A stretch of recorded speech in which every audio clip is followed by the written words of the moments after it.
Bismillahirrahmanirrahim. Assalamualaikum warahmatullahi wabarakatuh.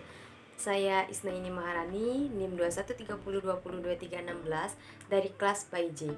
Di sini saya akan membuat suatu video tentang penjelasan model-model historiografi dari MK Historiografi dengan dosen pengampu Ibu Masnun Baiti MPD. Sebelum saya menjelaskan tentang model-model historiografi, di sini saya akan menjelaskan sedikit tentang pengertian historiografi. Secara semantik, historiografi itu berasal dari dua akar kata, yaitu histori dan grafi. Histori yang artinya sejarah dan grafi yang artinya tulisan.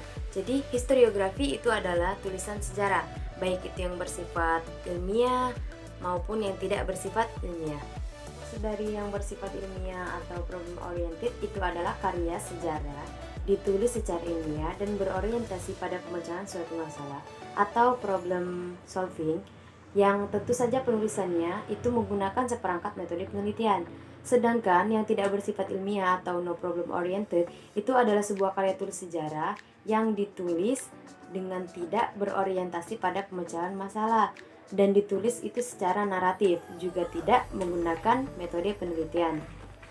Nah, di sini secara harfiah itu historiografi juga dapat diartikan sebagai suatu usaha mengenai penelitian yang cenderung menjurus kepada tindakan manusia di masa lampau.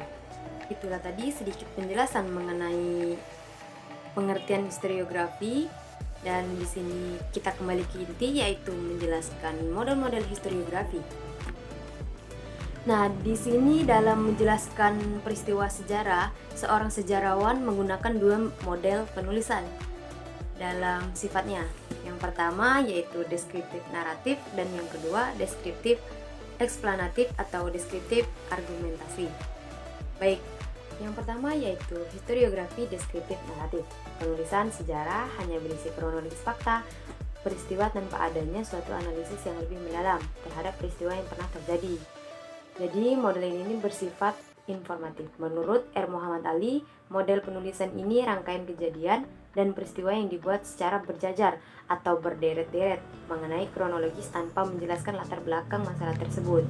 Yang kedua yaitu historiografi deskriptif eksplanatif atau deskriptif argumentasi, yaitu analisis peristiwa yang terutama terfokus pada hubungan sebab akibatnya atau latar belakang peristiwanya.